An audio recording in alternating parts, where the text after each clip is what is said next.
بر شما هموطنای عزیزم، درود بر راه راستی و درستی، درود بر کوروش بزرگ، مردی از تبار نیکان، مردی از نسل خورشید، خورشیدی که در حال طلوع کردن هموطن.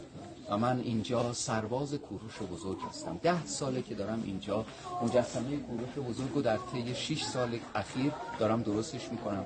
اینجا یه خونه، من خودم شهرام گودرزی هستم، سرباز شما هستم. بله، اینجا یه خونه قدیمی متروکه از کاهگلیه که من این خونه رو اجاره کردم، 10 سال اجارهش کردم که حتی گازم نداره هموطنای عزیزم. ولی اینجا ما رو از تو این طی این 10 سال همیشه ما رو آزار و اذیت کردن از طرف هیئت حاکمه، خیلی ما رو اذیت میکنن. بغض و کینه‌شون از اینه که چرا کوروش بزرگو داری به این زیبایی درست میکنی که مثل خورشید میدرخشه، چرا این کار میکنی؟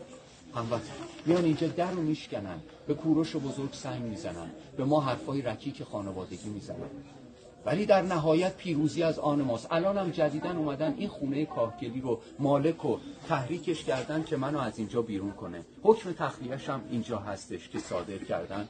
میخوان سرباز وطن رو از اینجا بیرون کنن، میخوان بگن این مجسمه رو به هر راهی که شده اینو میخوان تخریبش کنن، از بین ببرن. ولی هموطن زانو نمیزنن، تسلیم نمیشم. یه سربازم 60 کیلو وزنمه، ولی پر از عشق و ایمان به راستی و درستی هم. اینا میتونن هر روز منو شکنجه کنن، میتونن هر روز منو آزار بدن، حتی میتونن منو بکشن، ولی جلوشون زانو نمیزنم هموطن.